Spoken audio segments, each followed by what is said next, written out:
അട്ടപ്പാടിയിലെ താവളത്തുനിന്ന് നരസിമുക്ക് ഭാഗത്തേക്ക് പോകുമ്പോൾ പരപ്പന്തറ എന്ന് പറയുന്ന സ്ഥലത്ത് എത്തുമ്പോഴുള്ള ഭവാനി പുഴയുടെ കാഴ്ചയാണിത്. വളരെ മനോഹരമായിട്ടുള്ള ഒരു സ്ഥലമാണിത്. ഇപ്പോൾ വെള്ളം കുറച്ച് കുറവുള്ള സമയമായതുകൊണ്ടാണ് ഇങ്ങനെ കാണുന്നത്. ഇത് കേരളത്തിലെ ഏറ്റവും ശുദ്ധമായി ഒഴുകുന്ന പുഴകളിൽ ഒന്നാണ് ഭവാനി പുഴ. അതുപോലെ തന്നെ ഒരിക്കലും വറ്റാത്തൊരു പുഴയാണ്. കേരളത്തിലെ കിഴക്കോട്ടൊഴുകുന്ന നദികളിൽപ്പെട്ടൊരു നദി കൂടിയാണ് ഇത്.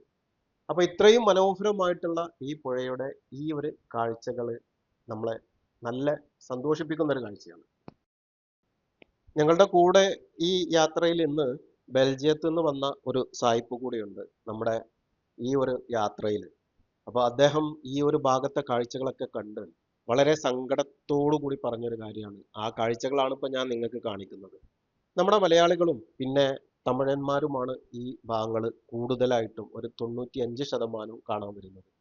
ഈ വരുന്നവരൊക്കെ ഇവിടെ അവരുടെ കുട്ടികൾ ഉപയോഗിച്ച ഡയപ്പറും അതുപോലെ തന്നെ ഇവിടുന്ന് ഭക്ഷണം കഴിച്ചിട്ടുള്ള പ്ലേറ്റ് അതുപോലെ വേസ്റ്റേജ് എന്തൊക്കെ അവർ വേസ്റ്റ് ആയിട്ട് അവരുടെ കയ്യിലുണ്ടോ അതൊക്കെ ഇതുപോലുള്ള ഇവിടെ മാത്രമല്ല കേട്ടോ, നമ്മളുടെ ഒരുവിധം ടൂറിസ്റ്റ് പ്ലേസുകളിലൊക്കെ കാണുന്ന ഒരു സംഭവമാണ്.